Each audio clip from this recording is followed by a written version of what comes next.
जैसा कि आप सभी जानते हैं, इस समय हमारे चैनल पर सन 1900 ईस्वी से लेकर 2000 ईस्वी तक के सभी लेखकों का विस्तृत रूप से जीवन परिचय के बारे में बताया जा रहा है कि किस तरह से उन्होंने अपने जीवन के कार्यकाल में अपने देश के प्रति, अपने देश के लोगों के प्रति किस तरह से अपना योगदान दिया है और अपने लेखन कला के माध्यम से किस तरह से लोगों को जागरूक किया है, स्वतंत्रता प्राप्ति के लिए किस तरह से लोगों को जागरूक किया है, लोगों को अग्रसर किया है आज़ादी की लड़ाई में शामिल होने के लिए। महिलाएं हों, पुरुष हों, बच्चे हों, सभी लोगों को स्वतंत्रता की लड़ाई के लिए उत्साहित किया है। इस तरह से उन्होंने अपने जीवन में अनेकों कार्य किए, अनेकों उपलब्धियां हासिल की। अपनी लेखन कला के माध्यम से लोगों को इस कदर प्रभावित किया कि लोग इनकी बातों से काफ़ी प्रभावित हुए और अपने आप को देश की आज़ादी के लिए स्वतंत्रता संग्राम में अपने आप को जाने से रोक नहीं पाए। तो आइए चलते हैं और जानते हैं ऐसे ही एक लेखिका के बारे में जिनका नाम है महादेवी वर्मा। तो आज के अध्याय में हम लोग लेखिका महादेवी वर्मा जी के बारे में विस्तृत रूप से जानने की कोशिश करेंगे। तो शुरू करते हैं आज का अध्याय।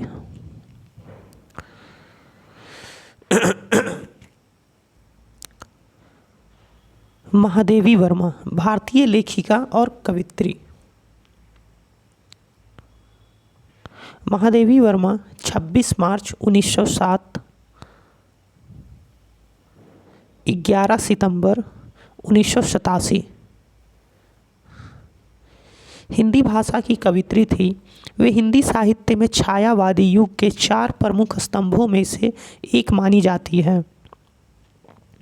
आधुनिक हिंदी की सबसे सशक्त कवित्रियों में से एक होने के कारण उन्हें आधुनिक मीरा के नाम से भी जाना जाता है।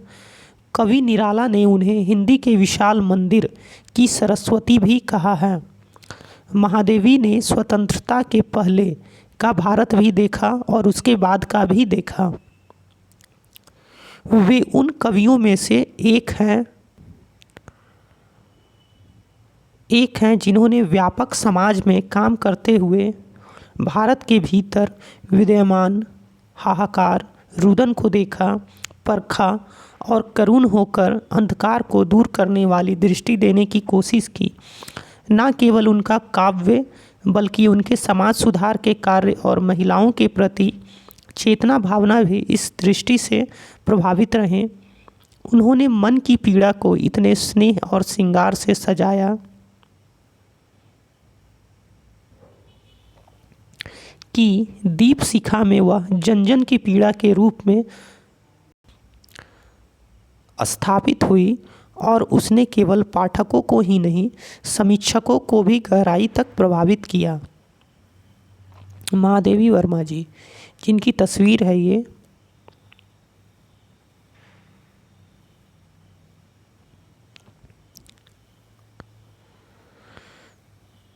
छब्बीस मार्च 1907 ईस्वी को फर्रुखाबाद, संयुक्त प्रांत आगरा व अवध, उस समय भारत में ब्रिटिश राज था, में इनका जन्म हुआ तथा मृत्यु 11 सितंबर 1987 में। उस समय इनकी उम्र लगभग 80 वर्ष थी।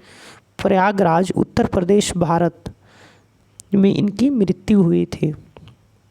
इनका मुख्य रूप से पेशा उपन्यासकार लिखना, कवित्री, लघु कथा की लेखिका जैसे कार्यों की इनका मुख्य पेशा थे।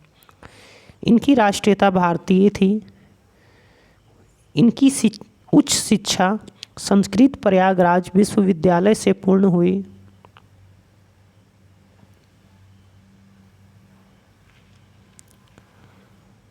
ये 20वीं शताब्दी की लेखिका मानी जाती हैं। आंदोलन में इनका योगदान छायावाद के रूप में रहा। इनके द्वारा किए गए उल्लेखनीय काम हैं यम, मेरा परिवार, पथ के साथी, उपाधि की बात की जाए तो सन 1956 ईस्वी में इनको पद्म भूषण पुरस्कार से सम्मानित किया गया। 1982 ईस्वी में ज्ञानपीठ पुरस्कार से सम्मानित किया गया। 1988 ईस्वी में पद्म विभूषण पुरस्कार से सम्मानित किया गया। इनके जीवन साथी के बारे में जाने तो डॉक्टर स्वरूप नारायण वर्मा जी इनके जीवन साथी यानी कि इनके पति हैं।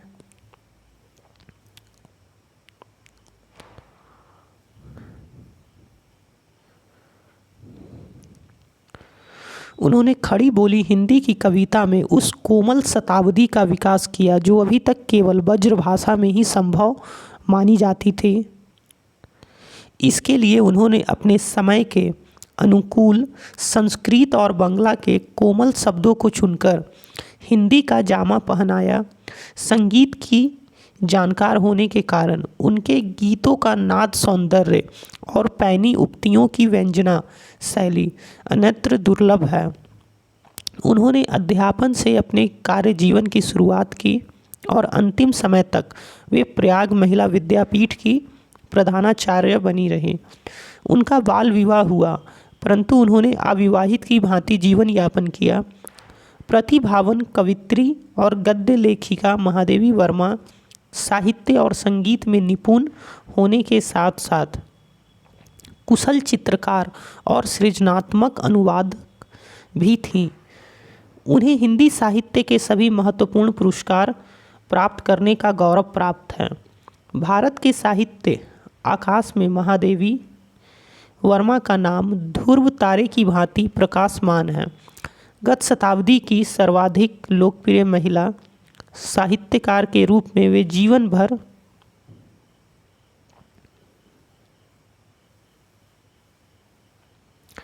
पूज्यनीय बनी रही।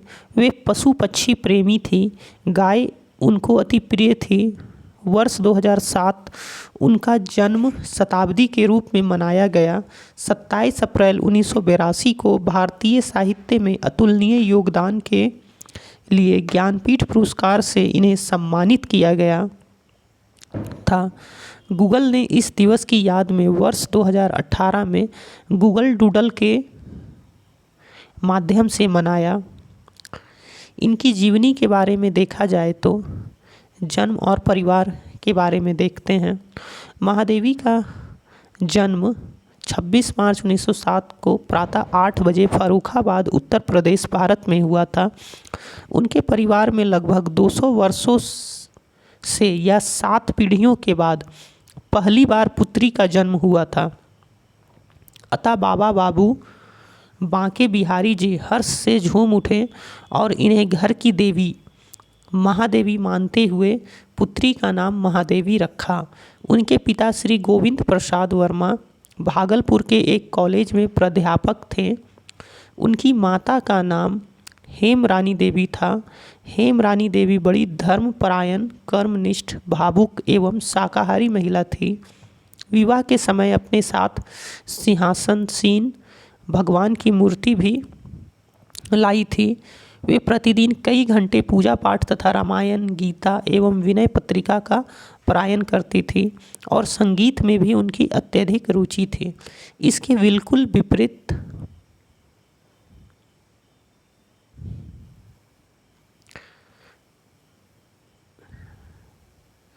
उनके पिता गोविंद प्रसाद वर्मा सुंदर, विद्वान, संगीत प्रेमी, नास्तिक, शिकार करने एवं घूमने के शौकीन, मांसाहारी तथा हंसमुख व्यक्ति थे। महादेवी वर्मा के मानस बंधुओं में सुमित्रा नंदन पंत एवं निराला का नाम लिया जा सकता है, जो उनसे जीवन पर्यंत राखी बंधवाते रहे। निराला जी से उनकी अत्यधिक निकटता थी। उनकी पुष्ट कलाइयों में महादेवी जी लगभग 40 वर्षों तक राखी बांधती रही। इनकी शिक्षा महादेवी जी की शिक्षा इंदौर में मिशन स्कूल से प्रारंभ हुई। साथ ही संस्कृत, अंग्रेजी, संगीत तथा चित्रकला की शिक्षा अध्यापकों द्वारा घर पर ही दी जाती रही। बीच में विवाह जैसी बाधा पड़ जाने के कारण कुछ दिन शिक्षा स्थगित रही। विवाहोपरांत महादेवी जी ने 1919 ईस्वी में क्रॉस्टवेथ कॉलेज इलाहाबाद में प्रवेश लिया और कॉलेज छात्रावास में रहने लगीं। 1921 ईस्वी में महादेवी जी ने 8वीं कक्षा में प्रांत भर में प्रथम स्थान प्राप्त किया था। यहीं पर उन्होंने अपने काव्य जीवन की शुरुआत की। वे 7 वर्ष की अवस्था से ही कविता लिखने लगीं और 1925 तक जब उन्होंने मैट्रिक की परीक्षा उत्तीर्ण की, वे एक सफल कवित्री के रूप में प्रसिद्ध हो चुकी थीं। विभिन्न पत्र पत्रिकाओं में आपकी कविताओं का प्रकाशन होने लगा था। कॉलेज में सुभद्रा कुमारी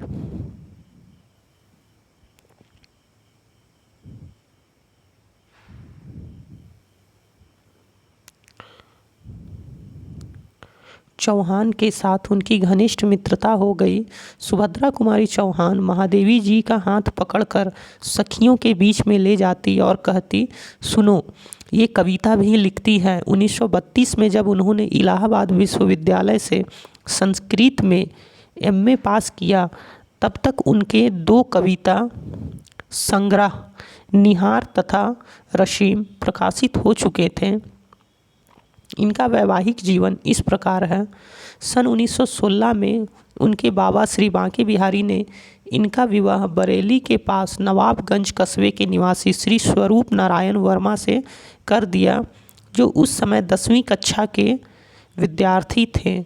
श्री वर्मा इंटर करके लखनऊ मेडिकल कॉलेज में बोर्डिंग हाउस में रहने लगे। महादेवी जी उस समय क्रॉस्टवेथ कॉलेज इलाहाबाद के छात्रावास में थीं। श्रीमती महादेवी वर्मा को विवाहित जीवन से विरक्ति थी। कारण कुछ भी रहा हो, पर श्री स्वरूप नारायण वर्मा से कोई वैमनस्य नहीं था। सामान्य स्त्री पुरुष के रूप में उनके संबंध मधुर ही रहे। दोनों में कभी कभी पत्राचार भी होता था। यदा कदा श्री वर्मा इलाहाबाद में उनसे मिलने भी आते थे। श्री वर्मा ने महादेवी जी के कहने पर भी दूसरा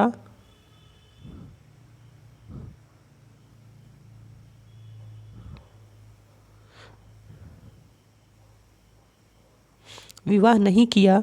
महादेवी जी का जीवन तो एक सन्यासिनी का जीवन था। उन्होंने जीवन भर श्वेत वस्त्र पहना, तख्त पर सोई और कभी शीशा नहीं देखा। सन 1966 में पति की मृत्यु के बाद वे अस्थायी रूप से इलाहाबाद में रहने लगीं। इनकी कार्य क्षेत्र के बारे में देखते हैं।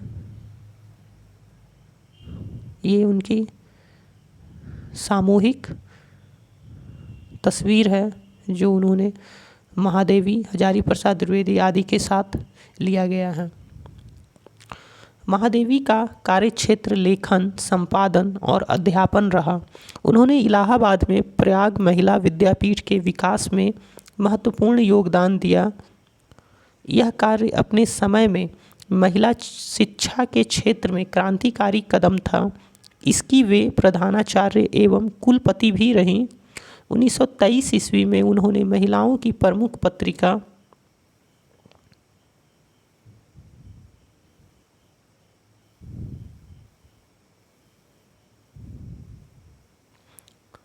चांद का कार्यभार संभाला।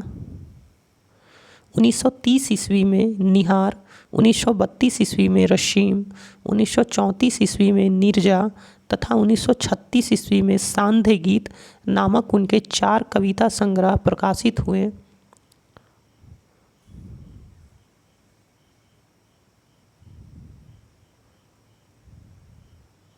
1939 ईस्वी में इन चारों काव्य संग्रहों को उनकी कलाकृतियों के साथ बृहदाकार में यामा शीर्षक से प्रकाशित किया गया। उन्होंने गद्य, काव्य, शिक्षा और चित्रकला सभी क्षेत्रों में नए आयाम स्थापित किए।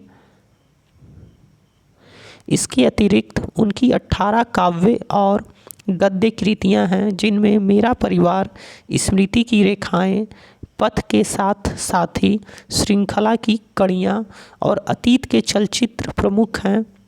सन 1955 ईस्वी में महादेवी जी ने इलाहाबाद में साहित्यकार संसद की स्थापना की और पंडित इलाचंद्र जोशी के सहयोग से साहित्यकार का संपादन भी संभाला। यह इस संस्था का मुख्य पत्र था। उन्होंने भारत में महिला कवि सम्मेलनों की नींव रखी। इस प्रकार का पहला अखिल भारतीय भारतवर्षीय कवि सम्मेलन 15 अप्रैल 1933 को सुभद्रा कुमारी चौहान की अध्यक्षता में प्रयाग महिला विद्यापीठ में संपन्न हुआ। वे हिंदी साहित्य में रहस्यवाद की प्रवर्तिका भी मानी जाती हैं। महादेवी बौद्ध पंथ से बहुत प्रभावित थी।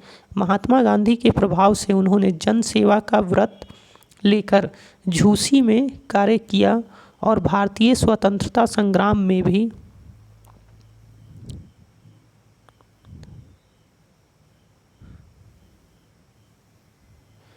हिस्सा लिया। सन 1936 ईस्वी में नैनीताल से 25 किलोमीटर दूर रामगढ़ कस्बे के उमागढ़ नामक गांव में महादेवी वर्मा ने एक बंगला बनवाया था, जिसका नाम उन्होंने मीरा मंदिर रखा था। जितने दिन वे यहाँ रहीं, इस छोटे से गांव की शिक्षा और विकास के लिए काम करती रही।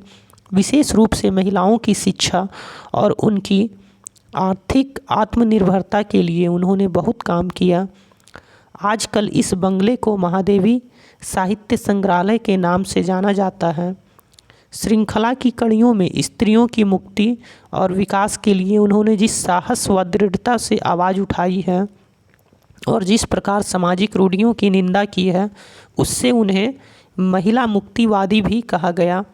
महिलाओं व शिक्षा के विकास के कार्यों और जन सेवा के कारण उन्हें समाज सुधारक भी कहा गया है।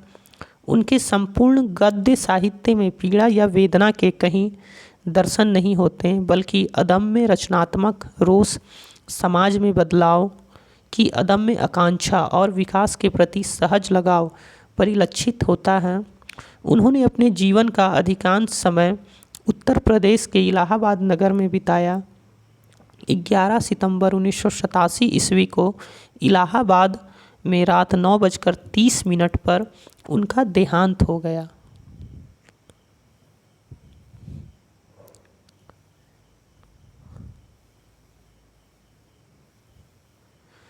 उनके द्वारा लिखी गई प्रमुख कृतियाँ इस प्रकार हैं।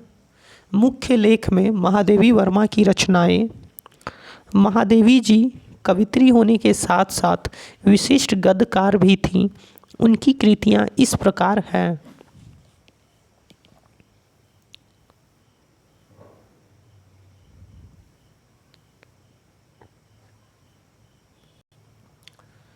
पंथ तुम्हारा मंगलमय हो। महादेवी के हस्ताक्षर देखिए।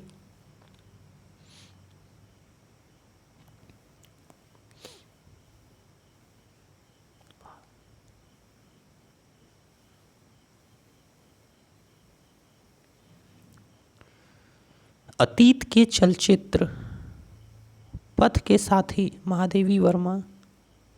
साहित्यकार की आस्था तथा अन्य निबंध महादेवी वर्मा। महादेवी वर्मा की प्रमुख गद्य रचनाएं। कविता संग्रह में देखते हैं निहार, जो कि 1930 ईस्वी में लिखा गया। रशीम, जो कि 1932 ईस्वी में लिखा गया। निर्जा, जो कि 1934 ईस्वी में लिखा गया। सांध्य गीत, जो कि 1936 ईस्वी में लिखा गया।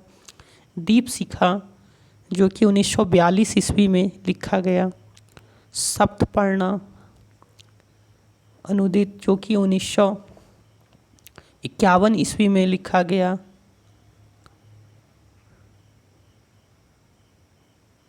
माफ़ कीजिएगा, सप्तपर्णा अनुदित, जो कि 1959 ईस्वी में लिखा गया। प्रथम आयाम, जो कि 1974 ईस्वी में लिखा गया। अग्निरेखा, जो कि 1990 ईस्वी में लिखा गया।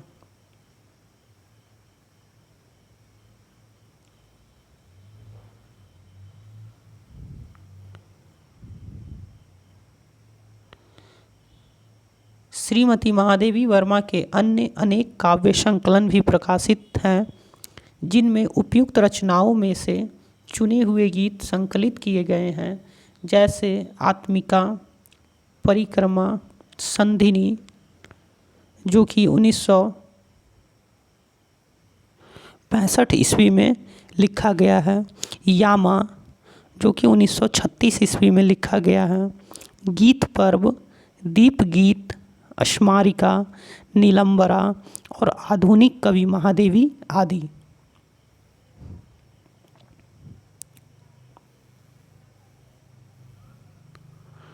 महादेवी वर्मा का गद्य साहित्य रेखा चित्र, अतीत के चलचित्र जो कि 1941 ईस्वी और स्मृति की रेखाएं जो कि 1943 ईस्वी में लिखी गई है, संस्मरण, पथ के साथी 1956 ईस्वी और मेरा परिवार 1972 ईस्वी और संस्मरण 1983 ईस्वी में लिखी गई है। चुने हुए भाषणों का संकलन संभाषण जो कि 1974 ईस्वी में लिखी गई है। निबंध में देखें तो श्रृंखला की कड़ियाँ जो कि 1942 ईस्वी में लिखा गया है। विवेचनात्मक गद्य भी 1942 ईस्वी में लिखा गया है। साहित्यकार की आस्था तथा अन्य निबंध 1962 ईस्वी में लिखा गया है। संकल्पिता जो कि 1969 ईस्वी में लिखा गया है। ललित निबंध में छंदा जो कि 1956 ईस्वी में लिखा गया है। कहानियों में गिल्लू नाम से लिखा गया है। संस्मरण में रेखा चित्र और निबंधों का संग्रह हिमालय जो कि 1963 ईस्वी में लिखा गया है। अन्य निबंध में संकल्पिता तथा विविध संकलनों में स्मारिका, स्मृति, चित्र, संभाषण, संचयन, दृष्टिबोध उल्लेखनीय है। वे अपने समय की लोकप्रिय पत्रिका चांद तथा साहित्यकार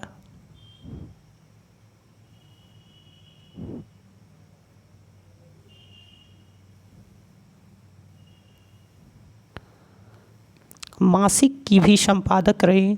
हिंदी के प्रचार प्रसार के लिए उन्होंने प्रयाग में साहित्यकार संसद और रंगवाणी नाट्य संस्था की भी स्थापना की। महादेवी वर्मा का बाल साहित्य। महादेवी वर्मा की बाल कविताओं के 2 संकलन छपे हैं। ठाकुर जी भोले हैं, दूसरा आज खरीदेंगे हम ज्वाला। समालोचना में उनकी आधुनिक गीत काव्य में महादेवी जी का स्थान सर्वोपरि रहा है। उनकी कविता में प्रेम की पीर और भावों की तीव्रता वर्तमान होने के कारण भाव, भाषा और संगीत की जैसी त्रिवेणी उनके गीतों में प्रवाहित होती है, वैसी अन्यत्र दुर्लभ है। महादेवी के गीतों की वेदना, प्रणयानुभूति, करुणा और रहस्यवाद काव्य अनुरागियों को आकर्षित करते हैं, पर इन रचनाओं की विरोधी आलोचनाएं सामान्य पाठक को दिग्भ्रमित करती हैं। आलोचकों का एक वर्ग वह है जो यह मानकर चलते हैं कि महादेवी का काव्य नितांत व्यक्तित्व है। उनकी पीड़ा, वेदना, करुणा कृत्रिम और बनावटी है।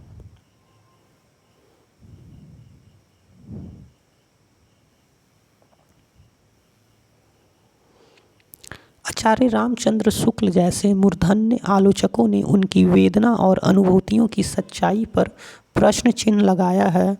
दूसरी ओर आचार्य हजारी प्रसाद द्विवेदी जैसे समीक्षक उनके काव्य को समष्टि पर परक मानते हैं। सोमेर ने दीप निहार, मधुर मधुर मेरे दीपक जल निर्जा और मोम सा तन गल चुका है कविताओं को उदित करते हुए निष्कर्ष निकाला है कि ये कविताएं महादेवी के आत्मभक्षी दीप अभिप्राय को ही व्याख्यायित नहीं करती, बल्कि उनकी कविता की सामान्य मुद्रा और बुनावट का प्रतिनिधि रूप भी मानी जा सकती है।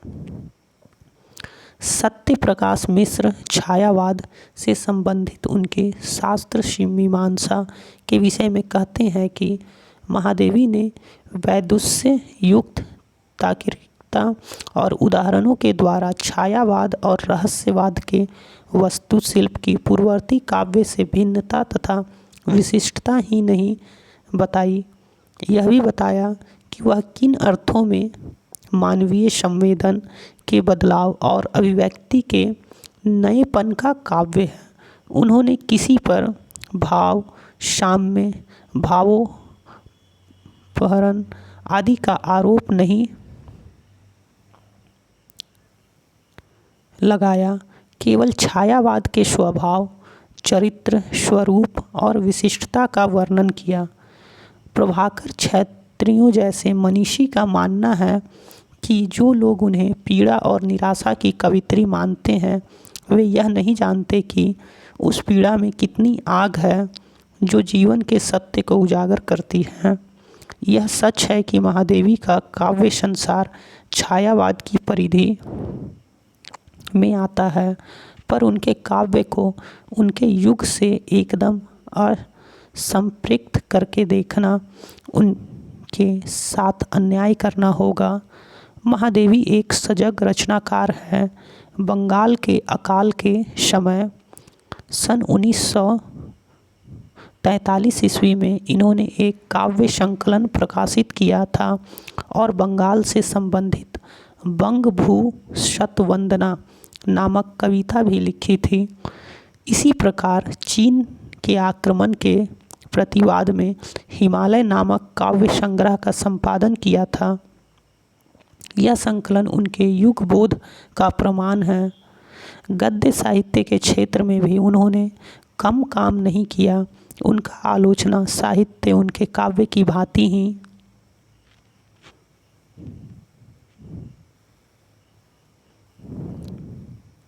महत्वपूर्ण है। उनके संस्मरण भारतीय जीवन के संस्मरण चित्र हैं। उन्होंने चित्रकला का काम अधिक नहीं किया, फिर भी जल रंगों में वास शैली से बनाए गए उनके चित्र धुंधले रंगों और लयपूर्ण रेखाओं का कारण कला के सुंदर नमूने समझे जाते हैं। उन्होंने रेखा चित्र भी बनाए हैं। दाहिनी ओर करीन सोमर की किताब के मुख्य पृष्ठ पर महादेवी द्वारा बनाया गया रेखा चित्र ही रखा गया है।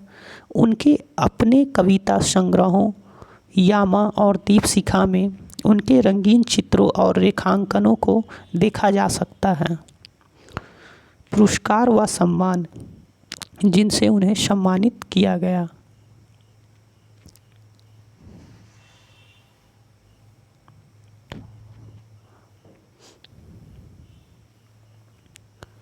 डाक टिकट। उन्हें प्रशासनिक, अर्ध प्रशासनिक और व्यक्तिगत सभी संस्थाओं से पुरस्कार व सम्मान मिले।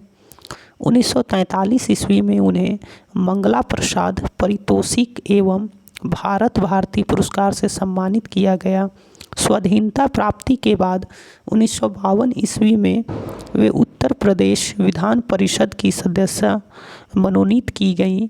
1956 ईस्वी में भारत सरकार ने उनकी साहित्यिक सेवा के लिए पद्म भूषण की उपाधि दी। 1971 ईस्वी में साहित्य अकादमी की सदस्यता ग्रहण करने वाली वे पहली महिला थीं। 1988 ईस्वी में उन्हें मरणोपरांत भारत सरकार की पद्म विभूषण उपाधि से सम्मानित किया गया।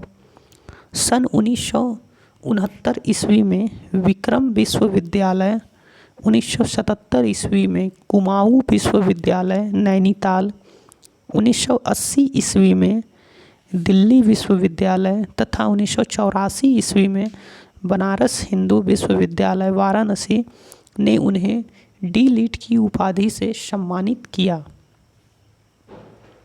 इससे पूर्व महादेवी वर्मा को नीरजा के लिए 1934 ईस्वी में शक्सेरिया पुरस्कार, जो कि 1942 में स्मृति की रेखाएं के लिए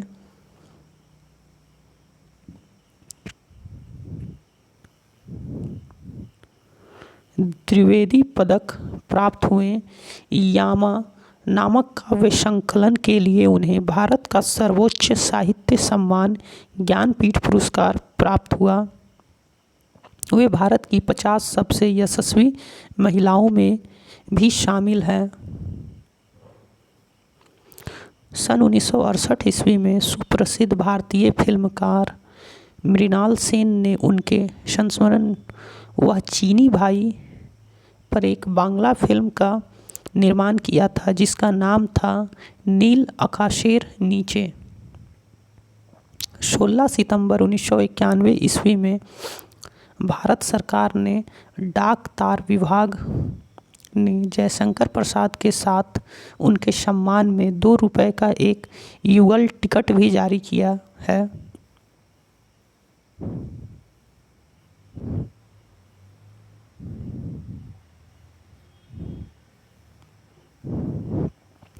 महादेवी वर्मा का योगदान।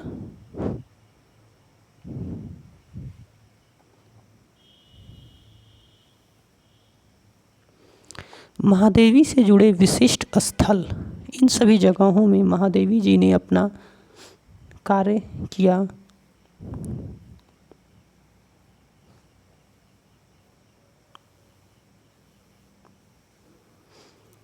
साहित्य में महादेवी वर्मा का आविर्भाव उस समय हुआ जब खड़ी बोली का आकार परिष्कृत हो रहा था।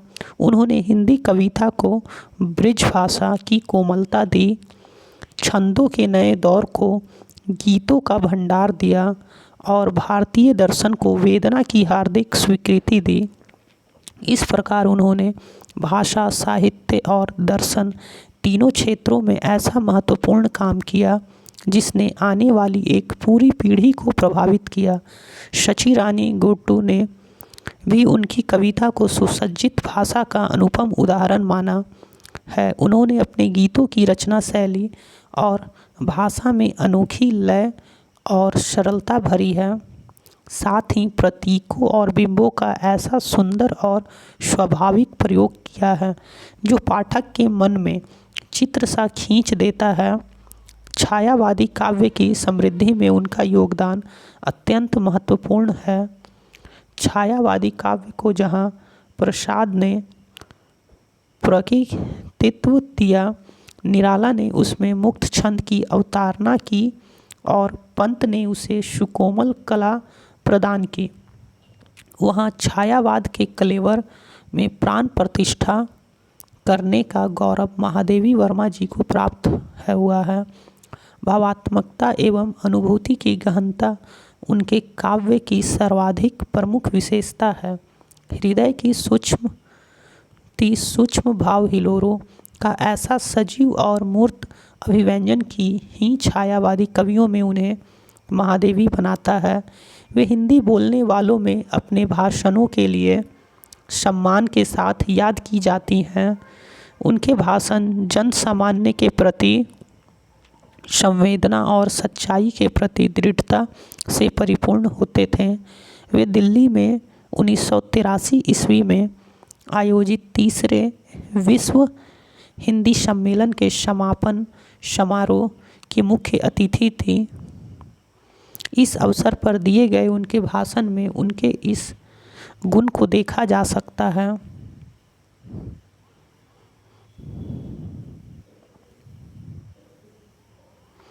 यद्यपि महादेवी ने कोई उपन्यास, कहानी या नाटक नहीं लिखा, तो भी उनके लेख, निबंध, रेखाचित्र, संस्मरण, भूमिकाओं और ललित निबंधों में जो गद्य लिखा है वह श्रेष्ठतम गद्य का उत्कृष्ट उदाहरण है।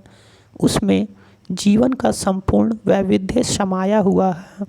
बिना कल्पना और काव्य रूपों का सहारा लिए कोई रचनाकार गद्य में इतना कुछ अर्जित नहीं कर सकता है। यह महादेवी को पढ़कर ही जाना जा सकता है। उनके गद्य में वैचारिक परिपक्वता इतनी है कि वह आज भी प्रासंगिक है। समाज सुधार और नारी स्वतंत्रता से संबंधित उनके विचारों में दृढ़ता और विकास का अनुपम सामंजस्य मिलता है। सामाजिक जीवन की गहरी परतों को छूने वाली इतनी तीव्र दृष्टि, नारी जीवन के वैमनस्य और शोषण को तीखेपन से आंकने वाली इतनी जागरूक प्रतिभा और निम्न वर्ग के निरीह साधनहीन प्राणियों के अनूठे चित्र उन्होंने ही पहली बार हिंदी साहित्य को दिए। मौलिक रचनाकार के अलावा उनका एक रूप सृजनात्मक अनुवाद का भी है, जिसके दर्शन उनकी अनुवादकृत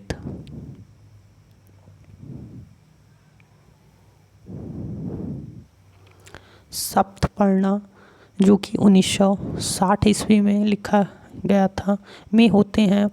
अपनी सांस्कृतिक चेतना के सहारे उन्होंने वेद, रामायण, थेर गाथा तथा अश्वघोष, कालिदास, भवभूति एवं जयदेव की कृतियों से तादात्म्य स्थापित करके 1939 ईस्वी में चयनित महत्वपूर्ण अंशों का हिंदी कायानुवाद इस कृति में प्रस्तुत किया है। आरंभ में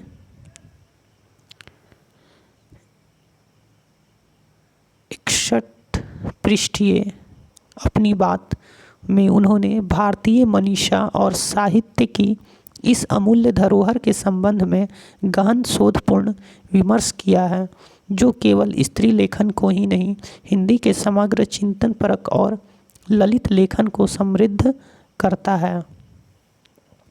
तो इस तरह से हम लोगों ने देखा कि किस तरह से एक महिला लेखिका महादेवी वर्मा जी ने अपने आप को अपने देश के प्रति एक नए रूप से उभारा है। लोगों के लिए कितनी जोरदार तरीके से अपने आप को रखा है और लोगों को जागरूक करते हुए अपने देश के प्रति अपने आप को अग्रसर किया और अपने जीवन के कार्यकाल में बहुत ही बड़ा योगदान देकर अपने देश के लिए खुद को न्यौछावर कर दिया। तो आज के अध्याय में हम लोगों ने महादेवी वर्मा जी के बारे में जाना, समझा और पढ़ा कि किस तरह से उन्होंने अपने जीवन में अपने आप को अपने देश के लिए न्यौछावर कर दिया। तो आज के लिए इतना ही। इस अध्याय में हम लोग फिर मिलेंगे। एक नए अध्याय में एक नए लेखक के बारे में जानेंगे, उनके जीवन से जुड़ी सभी महत्वपूर्ण बातों को जानेंगे। तो आज के लिए इतना ही। जय हिंद, जय भारत, धन्यवाद।